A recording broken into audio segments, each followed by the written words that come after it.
네, 앞서 예고를 해드린 대로 오늘 2부 저자의 만남에서는 오종훈 오토 다이어리 편집장을 모시고 자동차와 거짓말에 대한 이야기를 좀 한번 해보겠습니다. 우리나라가 어느새 자동차 생산량 세계 5위, 1900만 대 자동차 시대가 됐지만 정작 넘쳐나는 자동차 정보들 가운데 좀 온전히 우리가 믿고 신뢰할 만한 정보는 얼마나 될까? 네, 한 번쯤 의구심을 아마 가져봤을 것 같은데요. 자동차와 거짓말의 저자를 모시고 책 이야기를 나눠보겠습니다. 참고로 오종훈 편집장은 월간 오토 또 한경자동차 신문 등을 거쳐서 현재 오토 다이어리 편집장으로 재직하고 있는데요. 공중파 TV를 비롯해서 라디오, 신문 등 다양한 매체에 또 출연과 기고를 하셨습니다. 공저로 SUV 제대로 알고 100배 즐겨라, 또 알뜰한 차테크, 안전한 차테크 등이 있습니다. 네, 오종훈 편집장 모시고 자동차와 거짓말에 대한 이야기 들어보겠습니다. 네, 오종훈 편집장님 안녕하십니까? 예, 안녕하십니까? 네. 오종훈입니다. 우선 책 제목이 뭐라 그럴까요? 좀 너무 이렇게 직선적이죠? 그래서 강한가요? 네, 자동차와 거짓말이라고 해서 거짓말이라는 단어를 책 제목으로 좀 많이 안 쓰는데 예. 상당히 아주 자신 있게 파헤친 그런 책이 아닌가 그런 생각이 좀 드는데요. 예. 제가 한 20년 넘게 이제 자동차 기자 생활을 쭉 해오다 보니까요. 예. 그동안 봐왔던 거, 느껴왔던 것들이 쭉 있었습니다. 그리고 때마침 그 어느 출판사 출판 제의를 받고 고민을 하다가 쓰게 됐죠. 네. 글쎄 저는 그렇게 강하게 느껴지지 않는데 많은 분들이 좀 제목이 강하시다 그러네요. 네. 자동차 전문 기자 또 오래 하셨고요. 예. 또 한 20여 년 넘게 자동차 관련 업계에 이제 종사하신 분이신데 부제를 보니까 대한민국 운전자라면 알아야 할 업계의 속임수 이런 부제를 또 다셨는데 속임수가 많습니까? 적지 않죠. 주위에 살펴보면 네. 이 속임수라는 것이 어떤 적극적 의미의 거짓말이라는 뜻도 있을 수 있겠고요. 네. 어떤 소비자들의 판단을 흐리게 하는 어떤 의도된 잘못된 정보 이런 네. 부분들이 상당수 있는 게 사실입니다. 네. 이제 그런 부분들을 다뤘고요. 네. 파헤쳤다, 속임수, 거짓말 하니까 일단 많은 분들에게 좀 알려지지 않은 사실인 것만은 좀 분명해 보이는데요. 예. 그렇다면 기존의 그 자동차 관련 잡지나 TV 이런 매체들이 자동차 업계를 좀 대변하느냐 아니면 소비자 입장을 대변하느냐 어느 쪽에 더 가깝다고 보십니까?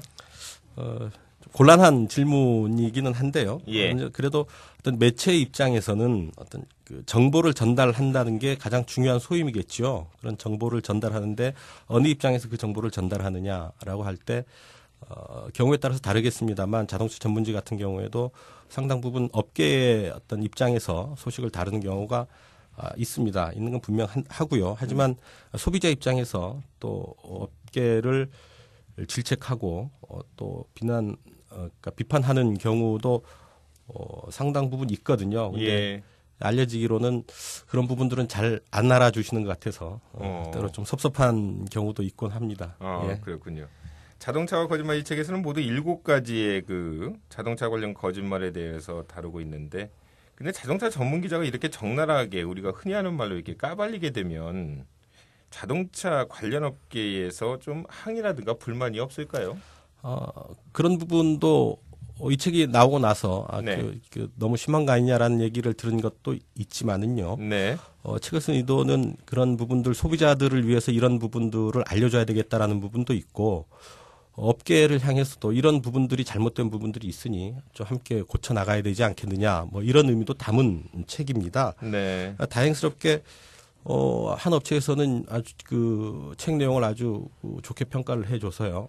사원들 교육용으로 쓰겠다라고 해서 이제 대량 구매한 경우도 있고 합니다. 참 또 반대의 경우도 있군요. 그렇죠. 네. 그래서 어떤 오픈된 마인드로 이제 이 책을 바라보면 좀 더 다양하게 의미를 해석할 수 있지 않을까 하는 생각을 해봅니다. 네. 책의 서문에서 우리 오종훈 편집장께서 그런 얘기를 또 쓰셨습니다. 누군가 해야 할 일이라면 내가 해야 할 일이라고 판단했다. 네. 예. 그런 또 판단을 하시고 예. 이제 쓰셨는데 차를 우선 살 때 말이죠. 예. 가장 먼저 만나게 되는 사람이 바로 영업사원 아닌가요? 그렇죠. 네. 카 세일즈맨이라고 하는데 예. 아무래도 이분들 만나면 이제 실적 때문에 많은 부분들을 좀 이렇게 과장할 수밖에 없는 그런 측면이 있죠. 예. 영업사원, 세일즈맨, 카 어드바이서, 이런 얘기들로 불리죠. 네. 이 자동차를 팔아야지 이제 생존이 가능한 그런 부분들입니다. 물론, 늘 실적에 시달리는 그런 입장이기도 할 테고요. 경쟁이 치열하다 보니까 여러 가지 다양한 그 유혹들을 소비자들에게 하는 경우가 많죠. 네. 경우에 따라서는 어떤 그 본사 차원에서 하지 말라라는 부분까지도 하고 이런 그 과열된 그 경쟁을 하는 과정에서 본의 아니게 소비자들이 피해를 본다거나 기대에 못 미치는 서비스를 받게 되는 경우가 왕왕 있는 것 같습니다. 네. 뭐 이왕이면은 새 차가 좋다. 뭐 당장 돈이 없어도 살 수 있다. 월 40만 원만 있으면 뭐 수입차도 굴릴 수 있다. 영업사원들의 좀 대표적인 거짓말이 아닌가 그렇죠. 예. 드는데요. 이 모든 것이 이제 현실에서는 사실 불가능하죠. 그렇죠. 영업사원들의 거짓말로 책에 어떤 분류는 해놨지만 사실 그런 부분들은 어떤 그 메이커 차원에서 정해진 그 어떤 논리에 따라서 영업사원들이 소비자들에게 이제 하는 얘기들이죠. 예. 특히 이제 자동차 판매 금융사들이 끼어들면서 상황이 아주 복잡하게 전개됩니다. 소비자들은 구매 단계에서 훨씬 부담 없이 차를 살 수 있게 됐지만 전체적으로 보면 전체 어떤 그 구매 비용을 따져보면 확실히 소비자가 손해를 보는 게임이 전개가 되는 거죠. 네. 그리고 이자를 물게 되는 그런 이유인데요. 좀 더 어떤 현명한 소비를 하는 소비자라면 좀 더 한 번 더 생각해보고 판단을 하셔야 될 것 같습니다. 네. 그리고 이제 영업사원에게 책에도 나와 있지만은 그 차 등록까지 좀 맡기지 말라 이런 말씀도 좀 하셨는데요. 흔히 우리가 자동차를 사게 되면 등록 같은 이런 번거로운 일은 영업사원들이 이렇게 서비스 차원에서 좀 대행해주고 해주지 않나요? 물론 당연히 그렇게 하는 걸 당연하게 받아들이죠. 예. 근데 그 등록 단계에서 아주 중요한 그 법적인 문제가 이제 바뀌게 됩니다. 차 명의를 내 명의로 하게 되면 그 순간서부터 그 차는 이제 정확하게 내 차가 되는 거죠. 네. 만약에 등록을 한 뒤에 내 예. 차에 뭔가 중대한 하자가 발견됐다라고 네. 했을 때 어떤 그 메이커와 어떤 손해배상 혹은 차량 교환 환불을 요청하는 이런 그 분쟁이 발생할 경우에 네. 차 명의가 내 명의로 되어 있느냐 아니면 그렇지 않느냐가 아주 중요한 그 판단 기준이 되거든요. 그래서 그러면 누구 명의로 돼 있을 수 있다는 거죠? 등록 이전에는 차의 소유권이 메이커한테 있는 거죠. 네. 그거를 그러니까 메이커의 이름으로 등록이 되어 있는 건 아니지만 네. 그 차에 대한 소유권이 이제 메이커한테 있는 거죠. 그리고 예. 등록이 완료됨으로 해서 그 차가 법적으로 내 차가 되는 거거든요. 네. 그래서 등록 시점은 가능한 한 새 차를 인도받고 나서 2, 3일 정도 내가 직접 타보고 만져보고 살펴보고 한 뒤에 해도 늦지 않거든요. 그래서 만약 영업사원이 차를 좀 바꿀 수 있다는 얘기인가요? 그런 분쟁이 발생할 경우에 네. 좀 더 유리한 입장에 소비자가 설 수 있다라는 얘기입니다. 그래서 영업사원이 명의 이전을 다 해서 갖다 드리겠습니다 하면 한 2, 3일 내가 타본 뒤에 네. 명의 이전을 내가 하든지 아니면 그때 가서 영업사원 당신이 좀 도와주시면 좋겠습니다라고 이제 대처를 하시는 게 훨씬 그 현명한 자세라고 보겠습니다. 네. 그럼 뭐 등록 비용의 어떤 차액을 이제 본사에서 해결해 줄 겁니다. 이런 얘기까지 하잖아요. 그렇죠. 이게 또 어떤 또 얘기죠? 그런 경우는 아주 이제 어떤 최악의 경우인데요. 제 예. 주변에 있던 얘기였습니다. 어떤 수입차를 사는 과정에서 영업사원이 가격 할인을 해주고 하지만 그 예정된 가격 할인이 출고 당시 안 됐어요. 그래서 네. 그 차액을 이제 본사에서 해결해 줄 겁니다라고 얘기를 했는데 알아봤더니 어떤 그 영업사원 개인이 착복을 하고 그 뒤처리를 하는 과정에서 이런저런 거짓말들이 연이어서 나오게 된 건데요. 네. 그 부분은 일반적인 경우라기보다는 아주 특별한 한 케이스를 제가 다뤄본 거라고 하겠습니다. 네. 그리고 이제 영업사원이 그런 얘기를 하잖아요. 영업사원 뭐 제 계좌로 차값을 이렇게 입금하면 할인받을 수 있다. 예, 예. 근데 이 말을 또 믿으면 안 된다고 하셨는데 절대 안 되죠. 고객 입장에서는 뭐 좀 한 푼이라도 좀 이렇게 아끼려고 이제 솔깃한 제안이거든요. 그렇죠. 사실. 예. 그러면은 또 함정에 빠질 수도 있는데 어떤 점이 좀 문제가 있나요? 이런 사고들이 왕왕 일어납니다. 한 1, 2년 전에 이제 저기 대전에서도 이런 케이스가 있었고요. 최근에는 이제 목동 쪽에서 수입차를 영업하는 쪽에서도 이런 사고들이 있었는데 말씀하신 대로 내 개인 계좌로 돈을 보내주면 차값의 10%, 20%를 추가로 더 할인을 해주겠다라고 얘기를 합니다. 예. 하지만 이런 경우에는 100% 사고로 이어진다라고도 볼 수 있는 게요. 모든 업체에서는 절대 영업사원 개인 계좌를 통한 거래를 인정하지 않죠. 하지 네. 말라고 하고요. 하지만 실적에 쫓기는 영업사원들은 할인을 해준다는 명목으로 돈을 받고 먼저 할인해준 고객의 차 값을 이제 대납을 하고요. 네. 이런 식으로 돌려막기를 하다가 아. 나중에는 사고가 터지게 되는 거죠. 아, 그렇게 돌려막기를 하는군요. 그렇죠. 실적에 이제 압력을 당하다 보니까. 그렇죠. 그런 경우가 이제 대전에서도 크게 문제가 돼서 지금 그 이제 검찰 조사가 진행이 됐고요. 네. 최근에 이제 목동에서 그런 케이스가 사고가 터지고 그랬던 적이 있습니다. 네. 그러니까 영업사원이 하는 거짓말의 몇 가지 유형에 대해서 오종훈 편집장과 좀 말씀을 좀 나눠봤는데 우리가 흔히 알고 있는 내용도 있고요. 또 네네. 새로운 내용도 이 책에 이제 소개를 좀 해주셨네요. 예. 우리가 차를 구매하려고 이제 현재 마음 먹고 계신 분들 많이 계시지 않습니까? 예. 요즘은 차종도 너무 많아서 그렇죠. 상당히 공부를 많이 해야 돼요. 자신에게 맞는 차를 좀 맞습니다. 고르기 위해서는 발품을 파는 만큼 더 네. 유리하게 됐죠. 자신에게 이렇게 좀 딱 맞는 차를 고르는 방법을 좀 소개해 주세요.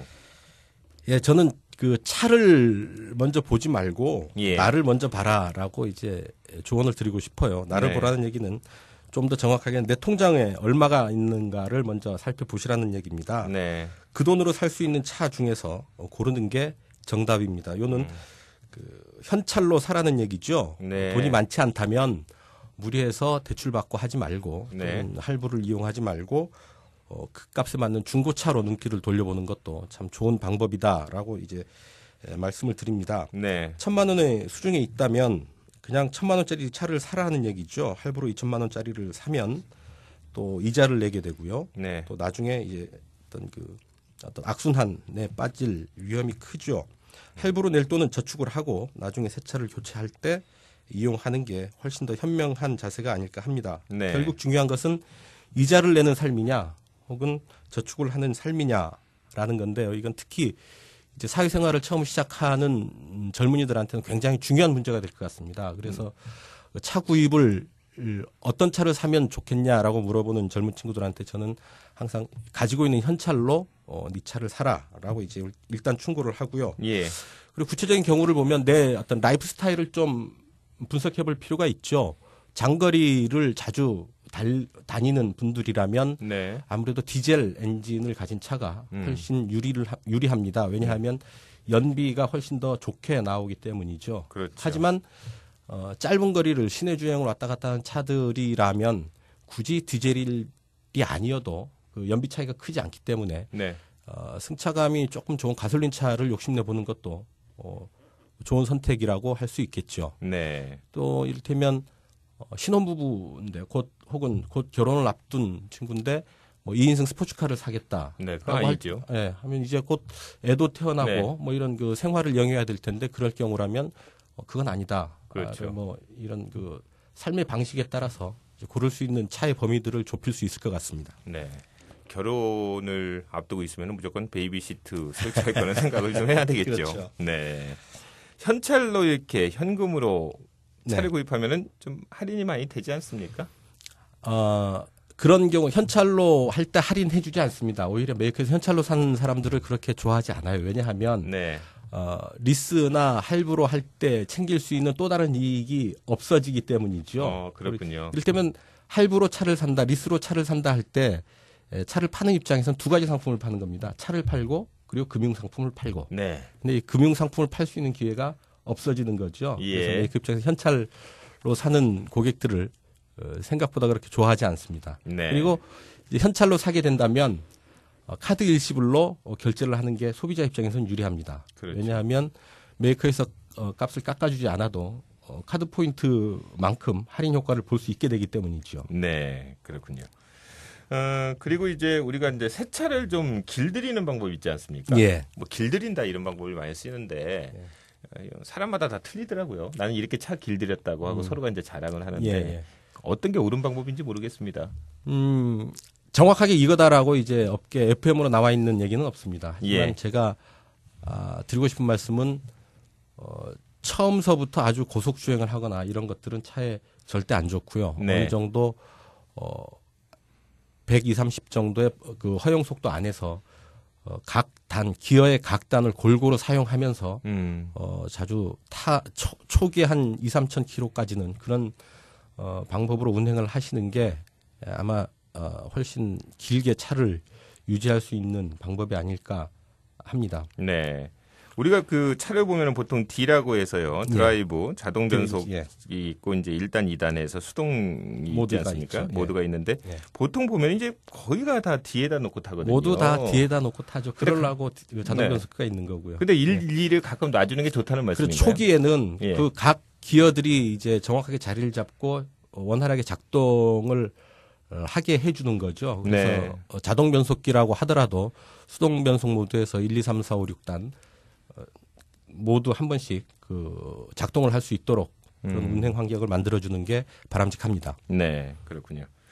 이제 앞서 새 차보다 중고차 구입이 더 좋을 수 있다 이제 그런 말씀도 좀 하셨는데 이제 제 2장에 보면 이제 중고차에 관한 거짓말 또 항목이 나옵니다. 네.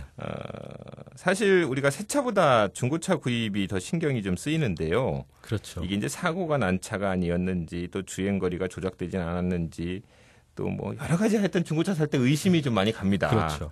근데 일반인들로서는 좀 사실 알아내기가 힘들지요. 쉽지 않죠? 네, 중고차 살 때 우선 유의사항이라면 어떤 것이 있을까요? 가장 먼저 필요한 게 성능 점검 기록부를 반드시 받아 두시라는 겁니다. 성능 점검 기록부요. 그렇죠. 성능 점검 기록부는 법적으로 교부하게 되어 판매업자가 교부하게 되어 있는 서류이고요. 예. 차후에 문제가 발생했을 때 이것을 근거로 어떤 보상을 요구할 수 있는 아주 중요한 서류가 됩니다. 네. 물론 성능 점검 기록부가 완벽하게 어떤 그 차의 성능을 완벽하게 증명해 주거나 보증해 주는 건 아닙니다.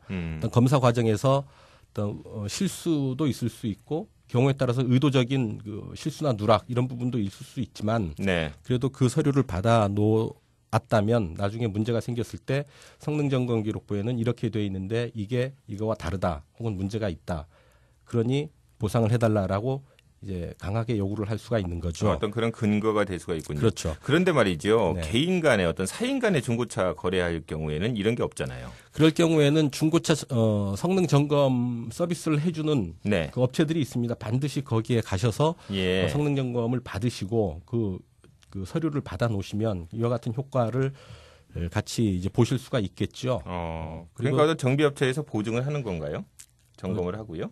점검 업체에서 네. 보증을 하는 겁니다. 아, 점검업체요? 예, 예. 그러니까 네. 제3의 입장에서 차를 점검해 준다라는 의미가 있겠고요. 네. 그러다 중고차를 살 때는 반드시 허가업체를 이용하시라라고 음. 말씀을 드리겠습니다. 반드시 허가업체를 이용하셔야 됩니다. 왜냐하면 허가업체라고 하는 것은 어떤 경우죠? 영업장에 이제 허가증을 걸어놓고 있고요. 네. 그 종사하는 영업사원들이 이 신분증을 가슴에 표용하고 있습니다. 이런 부분들을 통해서 거래를 하셔야 만에 하나 어떤 나중에 문제가 발생했을 때 정확하게 이제 처리를 할 수가 있는 거죠. 우리가 동네에 있는 그 카센터라고 하잖아요. 네네. 그런 곳에서는 이런 거 안 하죠. 아, 예, 예.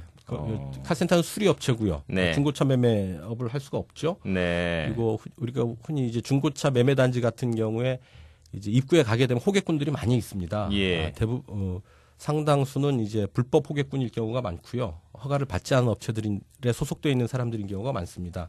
그런 부분들은 피하시고 정상적으로 영업을 하는 매장을 통해서 거래를 하시는 게 안전하게 중고차를 거래하는 방법이 되겠습니다. 네.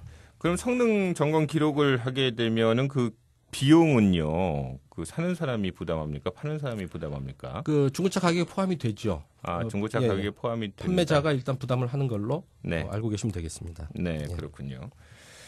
이제 연료비가 좀 적게 든다고 하는 이유로 해서 LPG 차를 선호하는 분들이 계시지 않습니까? 중고차 LPG 차요? 네, 예, 예. 중고차요. 예. LPG 차를 우리가 구입할 때는 특히 여러 가지 좀 꼼꼼히 살펴봐야 될 것 같은데 예. 어떤 점에 좀 주의를 해야 될까요? LPG 차는 진짜 조심해서 차를 사야 됩니다. 왜냐하면 예. 주로 LPG 매물로 나오는 차들이 택시나 렌터카로 사용됐던 차들이거든요. 네. 연간 7만 킬로 정도 타고 중고차 매물로 나올 정도다 되면 나온다 싶으면 40만 킬로 이상 달린 차들이라고 봐야 됩니다. 예. 그러면 어떤 그 각종 부품들이나 마모가 심하다. 예, 마모가 심하고 어떤 부품들의 수명이 다 되어 있고 그래서 싸게 차를 사도 수리 비용이 훨씬 더 많이 들어갈 수가 있는 그런 차들을 선택할 수가 있습니다. 특히 그래서 LPG 중고차는 상당히 저렴하잖아요. 저렴하죠. 네. 그래서 거기에 이제 함정이 있다 그런 거기에 말씀이네요. 함정이 있고 네. 이제 택시로 나온 택시를 했다가 다시 나오는 차들은 또 정상적인 유통 경로를 통해서 나오는 경우보다는 네.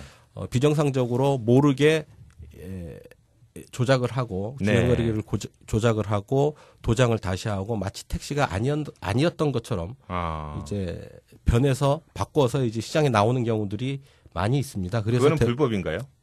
불법이죠. 일단 네. 서류 조작을 해야 되니까요. 예. 그리고 무허가 업체를 통해서 이런 거래들이 이루어지게 됩니다. 그래서 LPG 차를 사신다고 하더라도 무허가 업체를 피하면 이런 경우는 상당 부분 피할 수 있지 않을까 그렇게 생각을 합니다. 그러니까 LPG 차를 구입할 때는 일단 무허가 업체를 통해서 하면 절대로 안 되겠군요. 그럼요. 그것만 일단 피하면은 예. 막을 수 있다. 예. 네, 그런 말씀이네요. 그리고 차의 구석구석을 유심히 살펴보면 그 미터기를 달았던 나사가 들어갔던 흔적, 예. 혹은 그 택시 지붕에 택시 표시 등을 달았던 흔적들을 살펴볼 수 있고요. 이런 예. 부분들을 보시면 이게 택시였던 차구나라는 걸 의심하면 될 것 같습니다. 그리고 차 여기저기 스티커들이 많이 붙어 있는 차들이 있어요. 네네. 그 스티커 한번 반드시 떼어 보셔야 됩니다. 그 안에 어떤 흔적이 있었던 거를 이렇게 막은 스티커로 이제 막아놓은 그런 경우들이 있거든요. 그래서 그렇군요. 사실 때는 많이 의심스러운 부분이 있으면 양해를 구해서 스티커를 한번 떼어 보시는 것도 속지 않는 방법이 되겠습니다. 네.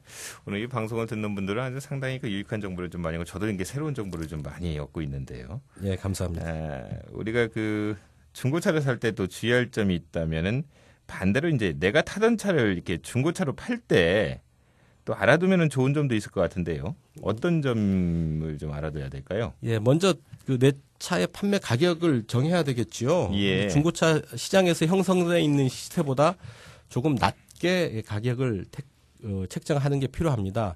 욕심 같아서는 좀 더 비싸게 받고 싶겠죠. 하지만 중고차 시장에서 판매 가격은 중고차 업자들이 매입 가격, 그 차를 파는 사람들에게서 차를 사와서 약간의 가공을 더해서 마진을 붙여서 파는 가격이기 때문에 일반 직거래의 경우에는 그 가격보다 조금 낮게 가격을 책정하는 게 필요합니다. 네. 온라인을 통해서 직거래를 할 때에도 차의 정보를 조금이라도 더 많이 자세하게 알려줄수록 정확한 실소유자를 만날 확률이 높아지겠죠. 네.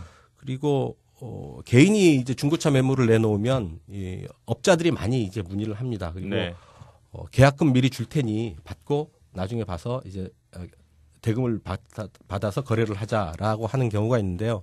절대 이 경우에 계약금을 먼저 받으시면 안 됩니다. 왜냐하면 일단 계약금을 넣고 나서 업자들이 와서 차를 보면서 이런저런 트집을 잡습니다. 네. 사고 난 것 같다, 흠집이 많다, 뭐 나중에 뭐 수리비가 많이 들으니 가격을 더 깎자라고 했을 때 싫습니다. 이 거래 안 하겠습니다라고 하기가 상당히 이제 애매해지죠. 위약금 문제가 발생을 합니다. 그렇죠. 계약금 받았는데 왜 계약을 안 하냐? 그럼 위약금 물어라라고 하면서 이제 압박하는 경우가 있거든요. 예. 그래서 만약에 상대방이 계약금을 먼저 드리겠으니 만나서 계약을 합시다라고 하면 계약금은 됐습니다. 나중에 만나서 정확하게 계산을 하는 게 낫겠습니다. 계약금 받으면 안 되겠군요. 예, 그렇게 권하고 싶습니다. 네. 그렇군요.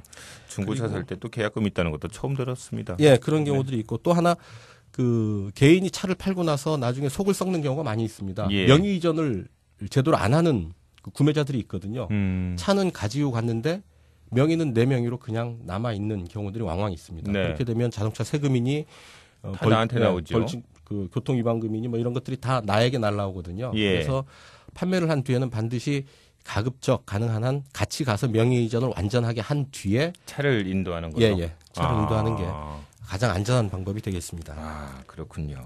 중고차 사고 팔 때 상당히 그 좀 확인하고 우리가 살펴야 될 사항이 많네요. 그렇죠.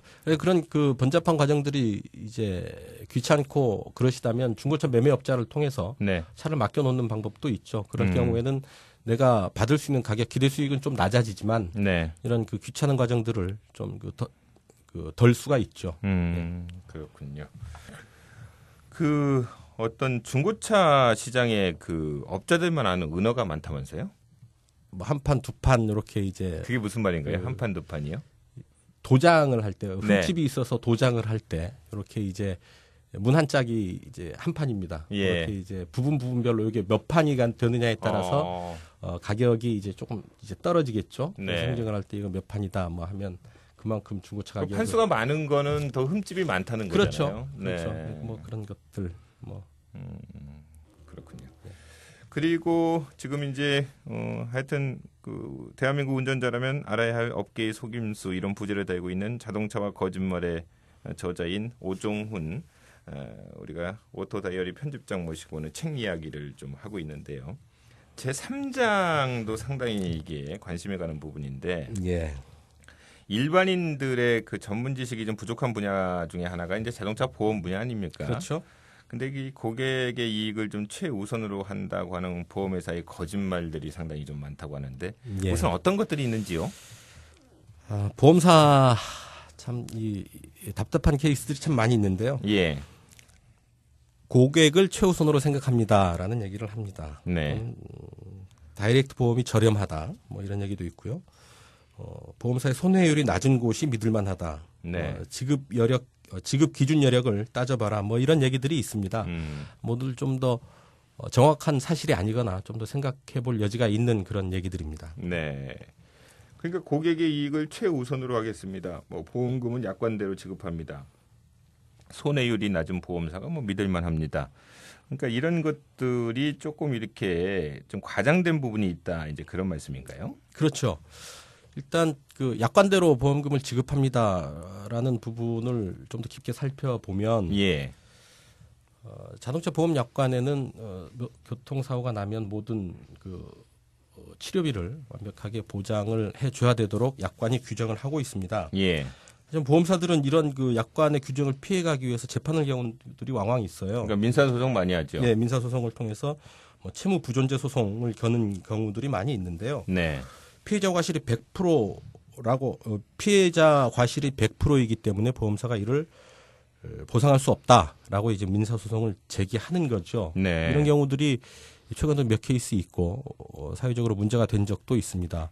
결국 그 보험사들이 어떤 그 피해자들, 소비자들의 입장에 서기보다는 자기들의 이익을 지키기 위해서 최대한 손해를 보지 않기 위해서 이런 그 소송을 남발하는 그런 경우들이 있죠. 그리고 네. 약관조차도 지키지 않으면서 뭐 그런 경우들이 있습니다. 예. 그리고 보니까 조금 전에 소개를 좀 해드렸습니다만은 그 손해율이 낮은 보험사가 이제 믿을만하다. 예. 그런 보험사를 좀 선택하라고들 하는데 이것도 이제 틀린 말이다, 잘못된 말이다. 그렇죠. 이제 그런 말씀하셨는데요. 어떤 점에서 그 그렇습니까? 논리의 근거는 이렇습니다. 예. 손해율이 낮으면 보험사의 재정이 안정된 회사일 테니 예. 소비자 입장에서 나중에 보험금을 받는 일이 있을 때 걱정하지 않고 잘 받을 수 있을 것이다라는 네. 이제 기대가 섞여 있는 거죠. 하지만 손해율이 뭔가 하면은요. 네. 보험금을 지급하는 게 손해율에 반영이 되는 겁니다. 이를테면 보험사가 100만 원을 받아서 80만 원을 보험금으로 지급을 했다라고 네. 하면 그 회사의 손해율은 80%가 되는 겁니다. 네. 보험금 지급하는 거를 보험사 입장에서 손해로 보는 거죠. 이런 그 의미가 있기 때문에 그렇다면 소비자 입장에서는 보험금을 많이 줘서 손해율이 높은 회사가 좋은 건지 네. 아니면 보험금을 적게 줘서 경제적으로 안정된 보험회사가 좋은 건지 좀 판단하기가 어려운 문제가 생기죠. 전자가 더 좋을 수도 있는데요. 그렇죠. 경우에 따라서는 네. 보험금을 그 많이 회사가 받는 게. 보험금을 많이 줬기 때문에 네네. 손해율이 떨어져서 다소의 경영상의 어려움은 있을지 몰라도 어쨌든 소비자 입장에서는 좋은 거죠. 보험금을 제때 주는 회사가 좋다라고 얘기할 수가 있는 거죠. 네. 그렇다면은 이제 고려해야 될 사항을 좀 여쭤봐야 될 것 같은데요. 예. 우리가 자동차 보험 회사를 선택을 할 때 예. 그러면 어떤 뭘 보고 선택을 해야 됩니까? 참 애매한 그리고 정답이 없는 문제입니다. 네. 하지만 저는 이렇게 이제 도움말을 해드리고 싶어요. 네. 그 자동차 보험은 여러 회사의 보험을 함께 취급하는 보험 대리점을 이용해서 네. 선택하는 게 좋겠습니다. 왜냐하면 각사의 보험금 규모를 이제 종합해서 비교할 수 있고요. 네. 만약에 이제 나중에 사고가 나서 도움이 필요할 때 이런 그 보험 대리점이 소비자 입장에서 조언을 해줄 수가 있기 때문이죠. 네네. 보험 대리점이 어떤 보험사의 입장을 대리하는 그런 그 사업체가 아니고 보험사와는 별개의 사업체로 여러 보험사를 다 다루고 있는 회사이기 때문에 네. 만약에 어떤 그 문제가 발생했을 경우에 조금 더 소비자의 입장에서 판단을 하고 조언을 해줄 수 있는 그런 그 회사라고 볼 수 있습니다. 그래서 소비자 입장에서는 그런 곳을 통해서 보험을 가입하는 것이 이 만일의 사태에 대비하는 자세라고 할 수 있겠습니다. 네. 그리고 뭐 보험사를 선택할 때 책에 보니까 지급 기준, 지급 여력, 긴급 출동 이런 거 따져보세요 이렇게 나와 있는데요. 예. 이거까지 우리가 따져볼 수가 있을까요, 소비자가요? 큰 의미가 없죠. 네. 그러니까 보험사로 영업을 하고 있는 회사라면 네. 모든 것들이 법적인 법적으로 정해진 규정 안에 다 들어와 있습니다. 지급 여력이나 지급 기준 이런 부분들이요. 그래서 예. 소비자들이 일일이 그런 부분까지 신경을 쓰실 필요는 없지 않나 싶습니다. 네. 그리고 같은 보장이면 또 저렴한 다이렉트 보험 이용하세요. 또 이렇게 네. 얘기하잖아요. 요즘 다이렉트 보험 많이 나오죠. 나오기도 하고 이용도 많이 하시죠. 네. 보험료가 싸죠. 네. 싸다고 알고 있습니다. 하지만 구체적으로 어떤 개인의 경우를 따져 들어가다 보면 오히려 다이렉트 보험이 조금 더 비싸거나 거의 비슷한 수준일 경우가 많이 있습니다. 네. 근데 다이렉트 보험의 가장 큰 함정은요. 소비자가 모든 걸 다 해야 된다라는 겁니다. 예. 직접 온라인으로 가서 보험 상품을 가입할 때 이 상품이 정확하게 무엇을 의미하는지 내가 이것을 택했을 때 어떤 나중에 이제 불이익이 발생할 수 있을지 또는 도움을 얻을 수 있는 사람이 전혀 없다라는 거죠. 네. 그냥 온라인에 들어가서 내가 체크를 해서 가입을 하고 해야 됩니다. 그리고 만약에 나중에 사고가 생겨서 보험금을 청구하거나 어떤 보험사와 의견 대립이 있을 경우에도 마찬가지로 소비자가 모든 걸 다 처리를 해야 된다라는 맹점이 있죠. 네. 아무래도 보험에 관한 지식이 보험회사와 나 개인일 경우에는 싸움이 될 수가 없겠죠. 그런 면에서 다이렉트 보험은 소비자가 모든 거를 이제 처리하고 대응을 해야 한다는 점에서 좀 더 한 번 더 생각해보고 가입을 해야 되지 않나라고 생각을 합니다. 네. 그리고 이제 또 가장 중요한 문제가 뭐냐면 그 수입차 문제입니다. 네. 수입차는 뭐 잘못 건드리고 사고 나면은 정말 접촉사고만 나도 엄청난 돈 깨진다. 뭐 이런 인식이 좀 있지 않습니까? 그렇죠. 근데 수입차 정비 요금은 원래 그 전액 지급받을 수 없다. 이게 거짓말입니까? 그 수입차 업계와 보험업계가 한판 붙었던 적이 있습니다. 예. 보험업계 제일 큰 보험사가 수입차의 보험 그 수리비가 너무 비싸서 예. 이것은 보험료 요청한 보험금 전액을 지불할 수 없다라고 해서 소비자 개인한테 청구를 하고 개인이 당신이 이제 수입차하고 문제를 해결하든지 말든지 알아서 하세요라고 이런 식으로 대응을 했던 적이 있거든요. 네. 결국 소비자 입장에서는 사고가 났을 때 정확하게 처리를 하려고 보험에 들었지만 보험 처리가 제대로 안 된 케이스죠. 그렇죠. 그래서 수입차 업계가 나서서 또 보험업계하고 같이 이제 의견 조율을 해서 상당 부분 그런 부분들이 이제 해소는 됐지만 네. 여전히 앞으로도 그런 경우가 발생할 위험이 상존하고 있습니다. 네. 또 어떤 그러니까 수입차들의 수리비가 워낙 높다 보니까 그런 그 사고 발생 비율이 많아지고 할 경우에 수입차 업체에서는 또 이거 너무 비싸서 보험금을 지급할 수 없다라는 태도를 가질 확률도 여전히 있는 거죠. 네. 그러면은 일단은 뭐 수입차의 정비 요금 같은 경우는 전액 다 지급받지 못할 수도 있네요. 과거에 그랬으니까요. 네. 앞으로도 그럴 위험이 있다라고 볼 수 있죠. 아, 있다. 예. 이건 어떻게 개선될 방향? 그러니까 법과 제도적으로 이런 부분들은 상당히 이제 보완을 해야 된다라고 저는 봅니다. 네.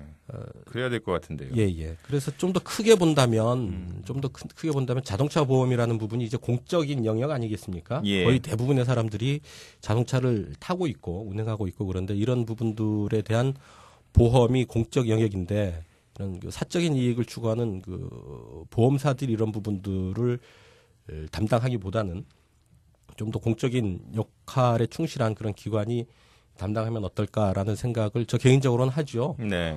외국의 경우를 보면은 미국이나 독일 같은 경우에는 이런 그 운전자 협회라는 명칭을 가진 그런 단체에서 보험을 하고 고속도로 긴급 서비스 이런 부분들을 제공을 하고 하거든요. 네. 이런 부분들을 한국에서도 좀 벤치마킹할 필요가 있어 보입니다. 네. 그리고 우리가 자동차 사고가 났을 경우에 그 무조건 보험 처리하는 게 안 좋을 수도 있다고 하셨는데요. 예. 그러니까 이른바 이제 보험 처리 유무의 기준인 50만 원. 50만 원이라고 하는 것은 그러니까 50만 원 이하면 자비 처리가 유리하다는 그렇죠. 거죠. 그게 어떤 점에서 그런가요? 그렇지 않다라는 얘기고요. 예. 50만 원이면 그냥 자비 처리하고 마라라고 얘기를 하죠. 네네. 하지만 그런 얘기가 왜 나오느냐 하면 보험처리를 하게 될 경우에 나중에 할증이 붙기 때문이죠. 네. 그래서 길게 보면 그냥 복잡하게 할증 받고 그러지 말고 현장에서 현찰로 해결을 하라라는 얘기인데요.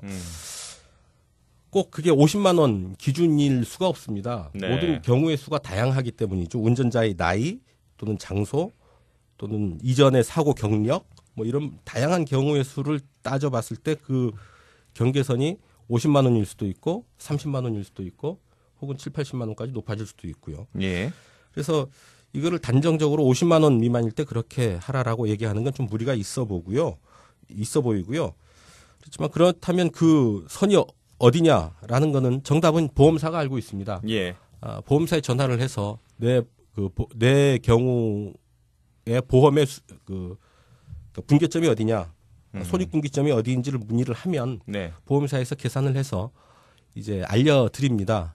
또 보험사가 또 자기들 입장에서 유리하게 자비 처리하도록 유도하는 거 아닐까라는 의심이 든다면 네. 또 다른 이제 보험 대리점에 문의를 해도 그런 그 손익분기점을 알려주게 되니까요. 그냥 무조건 50만 원 이하의 자비 처리라고 알고 계시지는 말고요. 네. 사고가 발생했을 때 한번 문의를 해보는 것도 좋지 않을까 합니다. 일단 자비 처리를 한 다음에 나중에 보험 처리로 바꿀 수도 있고요. 혹은 그렇군요. 보험 처리를 한 뒤에 그거 그 정도 얼마 안 되면 내가 자비 처리로 하겠다라고 해서 자비 처리로 바꿀 수도 있습니다. 네. 그렇게 하니까 너무 시간이 오래 지나기 전에 다시 한번 체크를 해서 보험사와 상의를 한 뒤에 판단을 하시는 게 가장 정확하지 않을까 싶습니다. 네. 그리고 이제 보통 보면은 이게 지금 어떤 제목으로 지금 이렇게 올리셨는데 10만 원 주고 끝냅시다. 네.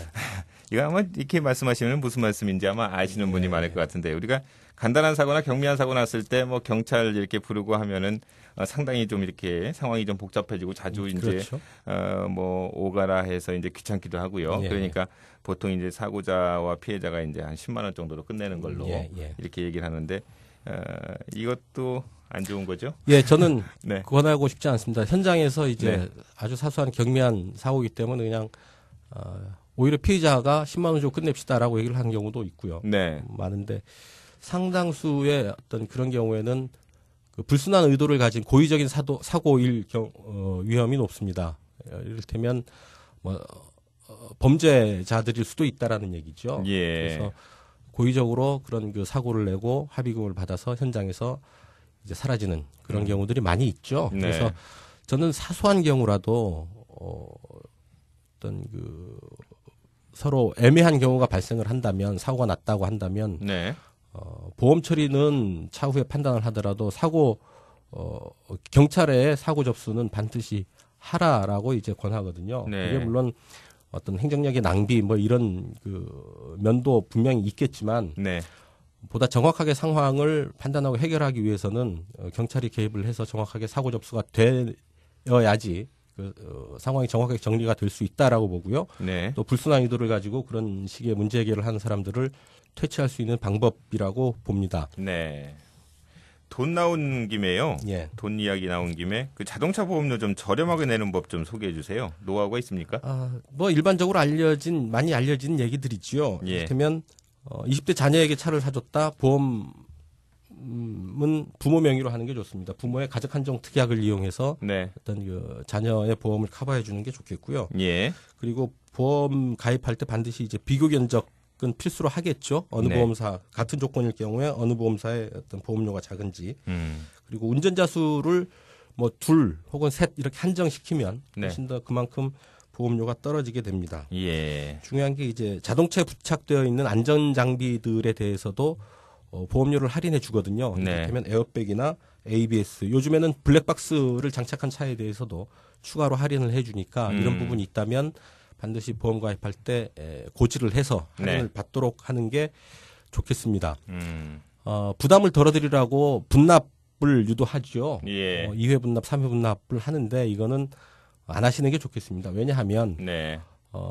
자동차 보험료를 분납을 한다고 해도 1회차 보험료가 70% 전후로 내게 됩니다. 그리고 나서 이제 남은 금액을 이제 나눠서 내는 건데 네. 70%를 미리 내는 거라면 분납의 의미가 없겠죠. 예. 굳이 금융비용 들어가면서 분납을 하는 것보다는 그냥 일시불로 내는 게 낫지 않을까라고 생각을 합니다. 네. 그리고 이제 그 사장에 보면은 이제 자동차 정비에 관한 거짓말 나와 있거든요. 예. 우리가 자동차 보험만큼이나 또 운전자들이 어려워하는 부분이 자동차 정비 분야인데 예. 전문 지식이 이제 없는 경우가 많기 때문에 보통 정비사가 교체하라고 하는 거는 이제 다 교체를 하잖아요. 되게 그러게 되죠. 네. 예. 근데 정비와 관련된 어떤 거짓말들 어떤 것들이 있습니까? 가장 대표적인 게 엔진 오일 5,000km마다 갈아라 그런 얘기가 있겠고요. 저도 갈고 있는데 그것도 거짓말인가요? 예, 5,000km가 아니고요. 네. 대개 10,000km 정도에서 이제 교체를 권하죠. 그리고 네. 차종에 따라서는 20,000km마다 교체하기를 권하는 차들도 있습니다. 네. 이런 것들은 각 차의 차량 매뉴얼이 있죠. 차량 매뉴얼에 보면 내 차의 그 주요 부품들의 교환 주기가 얼마인지 나와 있거든요. 네. 거기에 그 매뉴얼을 맞춰 안 보기 때문에 그런 거죠. 예. 거기에 맞춰서 교환을 하시는 게 제일 무난하지 않을까 싶습니다. 네. 워낙 이제 일선 카센터에서 수익 구조가 없고 이제 영세하다가 보니까 이런 그 무리한 그 오일 교환을 권하는 경우가 많은데요. 이런 네. 부분들은 엔진 오일 같은 경우는 충분히 이제 기간을 두고 교체를 하셔도 문제는 없겠습니다. 네. 그리고 뭐 이제 배터리 교체할 때 이제 발전기도 같이 바꿔라라고. 네, 그렇죠. 예, 배터리 겨울철에 이제 시동이 잘 안 걸려서 배터리 교체하려고 봤더니 이제 발전기도 문제가 있다. 두 개를 같이 바꿔야 된다라고 얘기를 하는데요. 네. 발전기를 교체할 경우에는 발전기의 그러니까 전압을 한번 같이 체크해 봅시다라고 얘기를 하면 네. 볼 수 있습니다. 교체 전압이 가솔린 차인 경우에 12V, 디젤인 경우에 24V, 그 정도의 그 출력 전압이 나오면 네. 그 발전기 이상이 없는 거거든요. 그리고 그럴 경우에는 배터리만 교체를 해주면 돼요. 배터리는 소모품입니다. 3년, 예. 5년, 3년 뭐 전후로 이제 성능이 저하되면 네. 이제 교체해 주는 게 맞고요. 하지만 배터리 교체할 때 반드시 발전기를 교체해 줘야 되는 건 아니다라는 얘기죠. 네. 그리고 가끔 이제 작은 흠집 같은 거 스크래치가 난 경우에 보면 그냥 야매로 방송에 이 말 될지 모르겠습니다만 뭐 현장에서는 그냥 쓰니까요. 예. 야매로 이거 한번 이제 도장을 하는 게 훨씬 비용도 적다라고 얘기를 하는데 당장 수리한 그 순간에는 큰 차이 없어 보입니다. 네. 정식으로 한거나 이런 식으로 이제 야매로 한 경우에 눈으로 보기에는 큰 차이가 없어 보이는데요. 네. 1년 후에 보면 확실하게 차이가 납니다. 그렇군요. 도장의 윤기 혹은 상태 뭐 이런 네. 부분들 확실히 차이가 나게 되니까요. 정확한 특히 도장 같은 경우에는 허가업체에서 정확한 그 시설에서 수리를 받는 게 좋겠습니다. 네. 그리고 보니까 우리가 정비업체에서 또 자동차 부품 교체할 때 흔히 듣는 말이 이제 순정 부품 아닌가요? 그렇죠. 네. 중고 부품 사용하지 않고 순정 부품입니다. 이런 얘기하는데 순정 부품과 중고 부품 일반인들이 좀 구분하기가 좀 어렵거든요. 포장지에 보면 이제 예. 순정 부품 메이커의 마크가 새겨져 있고 해서 포장지를 보면 그 부분은 알 수 있죠. 네. 저는 이제 좀 다른 부분을 지적하고 싶어요. 네. 순정 부품이라고 하면 메이커의 생산 라인에서 그 차를 만들 때 적용되었던 것과 같은 부품이죠. 똑같은 부품을 메이커가 보증을 해서 이제 추천을 하는 거고요. 네. 하지만 그 부품을 만드는 부품 제조 회사에서 똑같은 부품을 만듭니다. 네. 똑같은 부품을 만드는데 이거는 순정 부품이 아니죠. 순정 부품이 아니어서 똑같은 부품이어도 순정 부품이 마크를 붙이고 대기업의 어떤 그 유통 채널에 편입이 돼서 유통되는 제품들은 순정 부품이라고 하고 네. 그렇지 않은 부품은 B품 내지는 뭐 순정 부품이 아닌 부품이 되는데 예. 소비자 입장에서는 큰 차이 없습니다. 굳이 순정 부품을 쓰지 않아도 네. 그 같은 제조업체에서 제조한 부품이라면 믿고 쓰셔도 될 테고요. 그리고 그 순정 부품이 아닌 부품에도 정부의 품질 인증 마크가 붙어 있게 되니까요. 예. 그런 부분들은 굳이 어떤 그 메이커의 순정 부품이라고 하는 말이 현혹되실 필요가 없다라고 봅니다. 네. 지금까지 이제 얘기 나온 거짓말 외에도 여러 가지가 있습니다. 뭐 말씀을 나누다 보니까 시간이 좀 금방 가는데요. 예. 책에 나와 있는 내용 보면은 뭐 자동차 회사의 거짓말도 있고요. 또 자동차 산업에 관한 거짓말, 또 자동차 상식에 관한 거짓말까지 이제 언급을 하고 계신데 모든 얘기를 다 나누지는지 못할 것 같고 마지막으로 운전자들에게 꼭 당부하고 싶으신 말씀이 있으면 한 말씀만 좀 간단하게 해주시죠. 자기 차의 매뉴얼을 반드시 정독하실 것을 권해드립니다. 매뉴얼 정독하라. 네, 아까도 잠깐 말씀드렸습니다만 내 차에 대한 모든 정보가 거기에 아주 상세하고 정확하게 기재되어 있거든요. 예. 굳이 뭐 자동차와 거짓말 이 책을 사보시지 않더라도 그 자기 차의 매뉴얼만큼은 처음부터 끝까지 정독하고 숙독하고 공부하는 자세로 그 차를 한번 읽고 나서 다시 운전을 하게 되면 차에 대한 이해도가 훨씬 달라지지 않을까 싶습니다. 네, 알겠습니다. 매뉴얼 꼭 탐독을 해야 되겠습니다.